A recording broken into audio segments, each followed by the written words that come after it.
Hello everyone, ITR filing start हो चुकी है और आज हम सीखेंगे सैलरी की आईटीआर किस तरीके से फाइल की जाती है। सैलरी की आईटीआर फाइल करने के लिए सबसे पहले आपके पास अपना फॉर्म 16 का होना ज़रूरी है, अपनी बैंक स्टेटमेंट आपके पास होनी ज़रूरी है। और जैसे ही हम सैलरी की फाइलिंग स्टार्ट करेंगे, आपको सबसे पहला काम करना है अपना 26AS चेक कर लेना है। 26AS चेक करने के लिए आप लोग ई फाइल पे जाएंगे, इनकम टैक्स रिटर्न्स पे जाएंगे, देन आपको यहाँ ऑप्शन मिल जाएगा व्यू फॉर्म 26AS का। यहाँ पे आप लोगों को क्लिक कर देना है। देखिए, बिना 26AS को चेक किए आप कभी भी अपनी आईटीआर फाइल नहीं कीजिएगा, क्योंकि जो भी इंफॉर्मेशन 26AS के अंदर आती है वो आईटीआर के अंदर शो करनी बहुत ज़्यादा ज़रूरी होती है। यहाँ से आप लोगों को क्लिक करना है, देन प्रोसीड के बटन पे क्लिक कर देना है।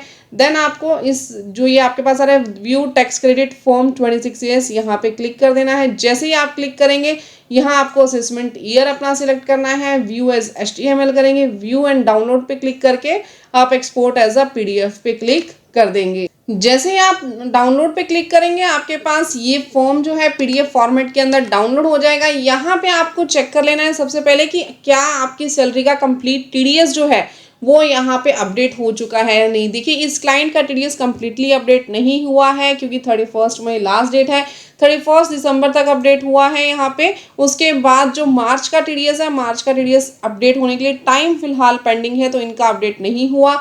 जब तक आपका कंप्लीट मार्च तक का TDS अपडेट ना हो, आपने रिटर्न फाइल नहीं करनी है, अदरवाइज आपका कंप्लीट रिफंड नहीं आ पाएगा। इसके अलावा भी अगर आपकी कोई इनकम है तो वो आप लोगों ने चेक कर लेनी है और आपको उसी के अकॉर्डिंग अपनी आईटीआर को फाइल करना है। अब 26AS तो हमने चेक कर लिया। 26AS चेक करने के बाद ऐसा नहीं है जस्ट आप आईटीआर फाइलिंग स्टार्ट कर देंगे, उसके बाद आपको AIS भी चेक कर लेना है। AIS पे आपको क्लिक कर देना है। देन इस पेज पे आप लोग आ जाएंगे, यहाँ पे इधर AIS पे क्लिक कर देना है अगेन आपको। देन आपको यहाँ पे फाइनेंशियल ईयर 25-26 सिलेक्ट करना है। AIS पे आप लोग क्लिक करेंगे। जैसे ही आप AIS पे क्लिक करेंगे, TDS, SFT, payment of taxes, refund and demand और यहाँ पे अदर इन्फॉर्मेशन कंप्लीट चेक कर लेना है।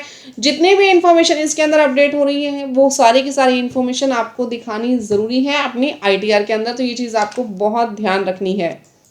अब देखिए, हम लोगों ने यहाँ पे जो AIS है वो भी चेक कर लिया है, 26AS को भी हमने चेक कर लिया है। अब हम लोग क्या करेंगे, अपनी रिटर्न फाइलिंग को स्टार्ट करेंगे। रिटर्न फाइलिंग को स्टार्ट करने के लिए ई फाइल पे जाइए, इनकम टैक्स रिटर्न पे जाइए, then file income tax return पे क्लिक कीजिए। ये पेज आपके पास आ जाएगा। असेसमेंट ईयर आपको सिलेक्ट करना है। फिलहाल assessment year, current assessment year कौन सा है, 26-27 सिलेक्ट कीजिए। ऑनलाइन मोड सिलेक्ट कीजिए और कंटिन्यू के बटन पे क्लिक कर देंगे।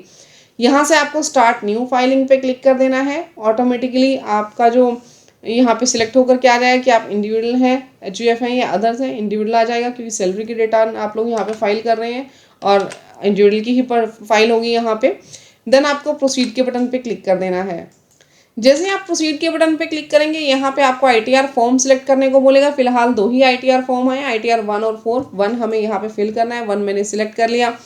देन आपको ये क्या बोलेगा कि ये उन इंडिविजुअल्स रेजिडेंट के लिए हैं जो कि other than not ordinary resident हैं, यानी उसी पर्सन की आप आईटीआर फाइल कर सकते हैं जो कि रेजिडेंट हो, जिसकी income up to 50 lakh rupees हो। अगर 50 लाख से ज़्यादा आपकी कोई सैलरी आ रही है, आपकी इनकम है, तो आप यहाँ पे आईटीआर 1 फाइल नहीं कर पाएंगे।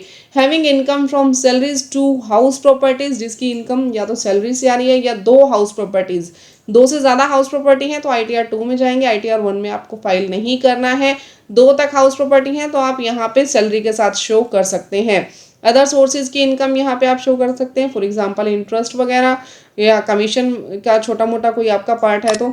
लॉन्ग टर्म कैपिटल गेन अगर आपका हो रहा है 112A वाला अप टू ₹1.25 लाख, और एग्रीकल्चरल इनकम अगर आपकी 5000 तक की है तो आप ये आईटीआर फाइल कर सकते हैं। बट अगर आपके पास कोई अनलिस्टेड इक्विटी शेयर्स हैं जिसके ऊपर, और या फिर TDS आपका डिडक्ट हो रहा है अंडर सेक्शन 194N, यानी बहुत ज़्यादा आपने कैश विड्रॉवल किया है और आपका TDS डिडक्ट हुआ है, तो ये आईटीआर आपको फाइल नहीं करनी है। देन आपको प्रोसीड विद आईटीआर 1 पे क्लिक कर देना है। जैसे ही क्लिक करेंगे, पॉपअप आएगा, यहाँ पे आपको ओके कर देना है। लेट्स गेट स्टार्टेड पे आपको क्लिक कर देना है। क्लिक करने के बाद आपसे पूछेगा कि आप अपनी आईटीआर 1 क्यों फाइल करना चाहते हैं, क्या आपकी जो इनकम है वो बेसिक एग्जम्पशन लिमिट से ज़्यादा है, तो यहीं क्लिक कीजिए। अगर आप किसी नीचे दी गई मेंशन कंडीशन की वजह से आप अपनी आईटीआर फाइल कर रहे हैं तो वो कंडीशन आपको सिलेक्ट करनी है। जैसे कि अगर आपके पास कोई करंट अकाउंट है और उसके अंदर आपने अमाउंट डिपॉजिट किया है 1 करोड़ से ज़्यादा, चाहे आपके 4 करंट अकाउंट है तो चारों में मिला करके 1 करोड़ से ज़्यादा डिपॉजिट किया, या 1 के अंदर भी 1 करोड़ से ज़्यादा डिपॉजिट किया तो आपको ये ऑप्शन सिलेक्ट करना है। और इसके अलावा अगर आपने कोई एक्सपेंसेस किए फॉरेन ट्रेवल पे जो कि 2 लाख रुपए से ज़्यादा है during the previous financial year तो आपको यहाँ सेलेक्ट करना है। अगर 1 लाख से ज़्यादा आपका इलेक्ट्रिसिटी बिल आया है लास्ट फाइनेंशियल ईयर में यानी असेसमेंट ईयर 26-27 में तो आपको यहाँ क्लिक करना है। या अदर कोई सेक्शन 139(1) के प्रोवाइजो के अकॉर्डिंग आपको रिटर्न फाइल करनी मैंडेटरी है तो यहाँ क्लिक कीजिए। अदर कोई रीज़न है तो यहाँ क्लिक कीजिए। वैसे नॉर्मली आपकी जो इनकम है वो बेसिक एग्जम्पशन लिमिट से ज़्यादा ही होगी, 2.5 लाख से ज़्यादा होगी तो आपको यहीं क्लिक करना है और कंटिन्यू के बटन पे क्लिक कर देना है। इसके बाद ये पेज आपके पास आ जाएगा। यहाँ आपको पर्सनल इन्फॉर्मेशन पे क्लिक करना है। यहाँ आपसे पूछेगा नेचर ऑफ एम्प्लॉयमेंट। गाइज अगर आप लोग हमसे भी अपनी ITR फाइल करवाना चाहें तो हमसे भी करवा सकते हैं। नीचे डिस्क्रिप्शन बॉक्स में मैंने नंबर दिया हुआ है, आप उस नंबर पे कांटेक्ट कीजिए और हम आपकी बिल्कुल प्रोफेशनल तरीके से और जेन्युइन रेट्स पे ITR फाइल करके दे देंगे। नाउ अब आपको यहाँ पे नेचर ऑफ एम्प्लॉयमेंट सिलेक्ट करनी है कि आप सेंट्रल गवर्नमेंट के एम्प्लॉयज़ हैं या स्टेट गवर्नमेंट के, पब्लिक सेक्टर अंडरटेकिंग के या पेंशनर हैं, तो जो भी रीज़न है आपको वो सिलेक्ट कर लेना है। यहाँ पे रीज़न सेलेक्ट करने के बाद जो सेक्शन है आपका 139(1) ही रहेगा फिलहाल। अगर आप ड्यू डेट के बाद रिटर्न फाइल करते हैं तो 139(4) में जाती है, रिवीजन के लिए 139(5) में जाती है। नाउ अब आपको बताना है कि आप ओल्ड टैक्स रिजीम में जाएंगे या न्यू टैक्स रिजीम में जाएंगे। अगर आप ओल्ड टैक्स रिजीम में जाना चाहते हैं तो यहाँ पे यस कीजिएगा, न्यू टैक्स रिजीम में जाना चाहते हैं तो यहाँ पे नो कीजिएगा। ध्यान रखिए अगर आपका फॉर्म 16 जो है 16 कह रहा है ओल्ड टैक्स रिजीम में, तो क्या मैम हम न्यू टैक्स रिजीम में जा सकते हैं? जी हाँ, बिल्कुल जा सकते हैं। पहले आप न्यू में थे तो आप ओल्ड में भी आ सकते हो, पहले आप ओल्ड में थे तो आप न्यू में भी जा सकते हो। सैलरी वालों के लिए कोई भी रिस्ट्रिक्शन नहीं है, आप किसी भी रिजीम को ऑप्ट करके अपनी ITR फाइल कर सकते हैं। देन आपको इनकम टैक्स कैलकुलेटर पे जाना है। इनकम टैक्स या ऑप्शनल है, ऐसा नहीं है, आपने उसमें कुछ इन्फॉर्मेशन देनी है। अगर आप कंपेयर करना चाहें टैक्स की मेरा ओल्ड टैक्स रिजीम में टैक्स ज़्यादा आएगा या न्यू टैक्स रिजीम में ज़्यादा आएगा, तो एक स्पेशल फीचर गवर्नमेंट ने आपको दिया है, यहाँ इसके ऊपर आप क्लिक कीजिए और अपनी इनकम डालिए। आप कंपेयर कर सकते हैं कि किस में टैक्स आपका कम आ रहा है। जिसमें टैक्स आपका कम होगा आप उसी रिजीम को यहाँ पे सिलेक्ट कर सकते हैं। देन आपसे पूछेगा कि क्या आप कोई रिप्रेजेंटेटिव असेसी यहाँ पे अपॉइंट करना चाहते हैं जो आपके ITR फाइल करे, तो जस्ट नो रहने दीजिए। बैंक डिटेल्स पे जा करके आप लोगों ने एक अपना बैंक अकाउंट जो है वो वैलिडेट करवा लेना है। ऑलरेडी वैलिडेट है तो कोई दिक्कत नहीं है, आपको कंफर्म बटन पे क्लिक कर देना है। जैसे ही कंफर्म कर दिया आपको ग्रॉस टोटल इनकम के ऊपर क्लिक कर देना है। जैसे आप ग्रॉस टोटल इनकम पे क्लिक करके आएंगे यहाँ पे इनकम फ्रॉम सैलरी आपसे पूछेगा, एडिट के बटन पे आपको क्लिक कर देना है। जो आपकी ग्रॉस टोटल इनकम आपके 26 एज के अंदर शो हो रही थी यहाँ पे ऑलरेडी उसको दिखा देगा, ये ऑटोमेटिक डाटा आपका फैच हो जाता है। अदरवाइज अगर आपके पास यहाँ पे डायरेक्टली कोई भी डाटा नहीं आ रहा है तो ध्यान रखिएगा आप लोगों को खुद से यहाँ पे एंटर करना है। फॉर्म 16 अगर आपके पास आ चुका है तो फॉर्म 16 के ऊपर ही आपके पास डाटा दिया होगा। जो सबसे ऊपर आपके पास अमाउंट लिखी होगी सैलरी की, वो अमाउंट आपको यहाँ पे ऐड कर देनी है। फॉर एग्जांपल आपकी जो अमाउंट है 12,40,000 है तो उसको आप यहाँ पे एंटर कर देंगे। ध्यान रखिएगा आपको जो यहाँ पे अपनी सैलरी एंटर करनी है वो 26 एज से कम एंटर मत करना, ज़्यादा है कोई दिक्कत नहीं है, आप एंटर कर दीजिएगा यहाँ पे। नाउ अगर आपको ब्रेकअप देना है वैल्यूज़ का तो आप यहाँ पे ब्रेकअप दे सकते हो कि आपके कौन कौन से अलाउंसेस थे, उसका अमाउंट क्या था।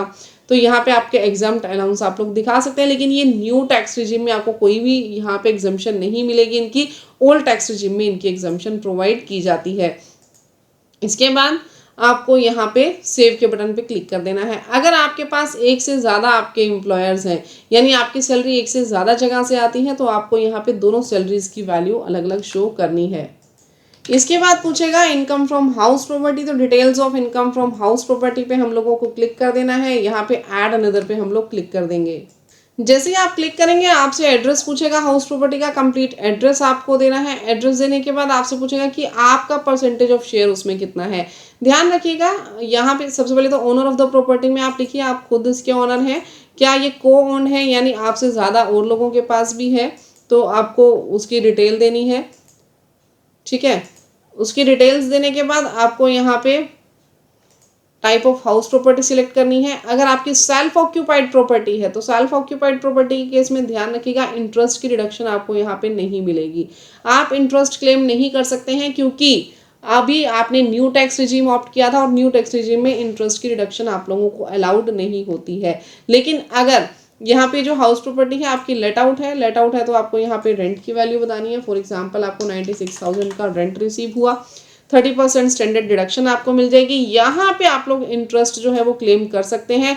इंटरेस्ट को क्लेम करने के लिए आपको यहाँ पे जितने का लोन लिया है वो भी डालना होगा। जैसे यहाँ पे सबसे पहले आपको देना है कि किस बैंक से आपने लोन लिया, बैंक से लिया या अदर देन बैंक लिया, नाम क्या है बैंक का, लोन अकाउंट नंबर क्या है, लोन आपका कब सैंक्शन हुआ था, अमाउंट क्या है लोन की, लोन आउटस्टैंडिंग कितना था last date of financial year, और इंटरेस्ट आपका कितना था। जितनी आपने यहाँ इनकम दिखाई है उतनी इनकम तक आप यहाँ पे इंटरेस्ट को क्लेम कर सकते हैं, लेकिन सैलरी में से कुछ भी डिडक्ट नहीं होगा। क्लियर? तो कंप्लीट इन्फॉर्मेशन आपको यहाँ पे प्रोवाइड करनी है और सेव के बटन पे आपको क्लिक कर देना है। ध्यान रखिएगा ITR 1 में आप 2 ही हाउस प्रॉपर्टी की यहाँ पे डिटेल्स डाल सकते हैं, 2 से ज़्यादा हाउस प्रॉपर्टी की डिटेल्स आप शो नहीं कर सकते हैं। देन आपको जाना है इनकम फ्रॉम अदर सोर्सेज पे। ऑलरेडी अगर कोई ऐसा आपकी इनकम शो हो रही थी AIS में तो वो यहाँ पे आ जाएगी। जैसे आपने लास्ट ईयर TDS का रिफंड मिला था आपको, उसके ऊपर आपको ब्याज दिया गया है, इंटरेस्ट दिया गया है। अगर यहाँ पे दी हुई किसी इनकम को आप एडिट करना चाहें तो उसको सिलेक्ट करके आप एडिट भी कर सकते हैं। इसके अलावा अगर आप कोई अदर इनकम ऐड करना चाहें तो यहाँ से ऐड भी हो जाएगी। आपको नेचर ऑफ इनकम सेलेक्ट करना है और उसका अमाउंट सेलेक्ट करना है, देन सेव के बटन पे क्लिक कर देना है। इसके बाद आपसे पूछेगा कि क्या आपके पास कोई एग्जाम्प्ट इनकम है, अगर है तो आपको ऐड अनदर पे क्लिक करना है। यहाँ पे कैटेगरी आपको सिलेक्ट करनी है। जैसे एग्रीकल्चरल की इनकम है, एग्रीकल्चरल की ध्यान रखिएगा आप 5,000 से ज़्यादा इनकम ITR 1 में शो नहीं कर सकते हैं। तो यहाँ पे आपको देखिए लिखा भी हुआ लेस देन और इक्वल टू 5,000 रुपीज़। इसके अलावा अगर आपकी कोई इनकम है जो कि एग्जाम्प्ट है तो वो आप यहाँ से सिलेक्ट करेंगे। पहले आपके पास सब कैटेगरी का ऑप्शन नहीं पूछा जाता था, लेकिन अब देखिए अब सब कैटेगरी का ऑप्शन भी आप लोगों को यहाँ पे दिया जाता है और अमाउंट लिख के आपने सेव के बटन पे क्लिक कर देना है। देन आपके पास बच जाती है लॉन्ग टर्म कैपिटल गेन की इनकम। अगर आपको लॉन्ग टर्म कैपिटल गेन हुआ है जो कि सेक्शन 112A वाला है तो वो आप यहाँ पे शो कर सकते हैं। आपको टोटल सेल कंसिडरेशन बताना है, टोटल कॉस्ट ऑफ एक्विजिशन बताना है, देन आपको कंफर्म के बटन पे क्लिक कर देना है। कंप्लीट इनकम सेव करने के बाद आपको टोटल डिडक्शंस के ऊपर जाना है। डिडक्शंस न्यू टैक्स रिजीम में ज़्यादा नहीं होती हैं। मेन डिडक्शंस जो है आपकी वो ओल्ड टैक्स रिजीम के अंदर ही आती हैं। तो अगर आपने कोई कंट्रीब्यूशन किया है pension scheme of central government में, अग्निपथ स्कीम में, तो जो भी इसमें से आपके डिडक्शंस एप्लीकेबल हो रही हैं as per new tax regime वो आपको सिलेक्ट करके यहाँ पे एंटर करनी है, देन कन्फर्म के बटन पे क्लिक कर देना है। इसके बाद आपको आ जाना है टैक्स पेड पे। टैक्स पेड पे आने के बाद आपको यहाँ पे डिटेल्स मिल जाएंगी जो TDS आपका डिडक्ट हुआ है। क्लियर? तो ये आप लोगों को यहाँ पे अगर आप इसको एडिट करना चाहें तो एडिट भी कर सकते हैं। ये आप सारा चेक कर सकते हैं। जो अदर देन सैलरी आपका TDS डिडक्ट हुआ है वो आपके पास यहाँ पे आ जाएगा। ये आपको सारा चेक कर लेना है। अगर आपने कोई एडवांस पेमेंट की है टैक्स की तो वो आपके पास यहाँ पे आ जाएगा। देन आपको कंफर्म के बटन पे क्लिक कर देना है। इसके बाद आप जाएंगे verify your tax liability details, यहाँ पे आपको क्लिक कर देना है। यहाँ कंप्लीट डाटा आपको चेक करना है, देन कंफर्म पे आप लोग क्लिक कर देंगे। देखिए सब चीज़ें आपकी फिलअप हो चुकी हैं, कंफर्म हो चुकी हैं। अब आपको प्रोसीड टू वेरिफिकेशन पे क्लिक करना है। पूरे डाटा का एक बार फिर से प्रीव्यू लेके preview and submit your return पे जाएंगे। यहाँ पे आपको डिक्लेरेशन पे क्लिक करने के बाद प्रोसीड टू वैलिडेशन पे क्लिक करना है। यहाँ पे एक एरर हमारे पास आ रहा है कि सेकेंडरी एड्रेस जो है वो क्या आपका प्राइमरी एड्रेस की तरह सेम है। तो इस पर आप जैसे ही क्लिक करेंगे आप उस जो भी आपकी एरर थी उस पर आ जाएंगे। यहाँ पे जस्ट आपको येस के बटन पे क्लिक करना है और सेव कर देना है। जैसे हमने एरर को रिजॉल्व कर दिया आपके पास वैलिडेशन सक्सेसफुल आ गया। देन आपको यहाँ पे प्रीव्यू के बटन पे क्लिक करना है।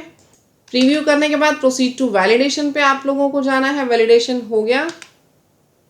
देन आपसे पूछेगा कि आप रिटर्न को भी वेरीफाई करना चाहते हैं तो आप E-वेरीफाई नाउ पे जाइए। कंटिन्यू पे आप लोगों को क्लिक करना है। यहाँ से आप लोगों के पास अलग अलग ऑप्शन आ जाएंगे। आप चाहें तो आधार OTP से वेरीफाई करके अपनी ITR फाइल कर सकते हैं, DSC से वेरीफाई कर सकते हैं, नेट बैंकिंग से, बैंक अकाउंट से, किसी भी ऑप्शन पे आप क्लिक करके कंटिन्यू के बटन पे क्लिक कीजिए। आपके पास आधार पे OTP चला जाएगा।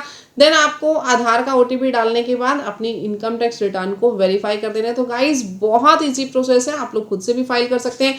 लेकिन अगर कोई टेक्निकल पॉइंट्स हैं, अगर आप पूछना चाहें या हमसे रिटर्न फाइल करवाना चाहें तो नीचे मैंने कॉन्टैक्ट नंबर दिया हुआ है।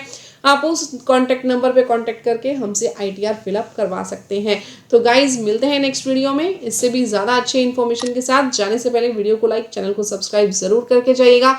मिलते हैं नेक्स्ट वीडियो में, तब तक के लिए thank you, bye bye, take care everyone, thanks for the watching.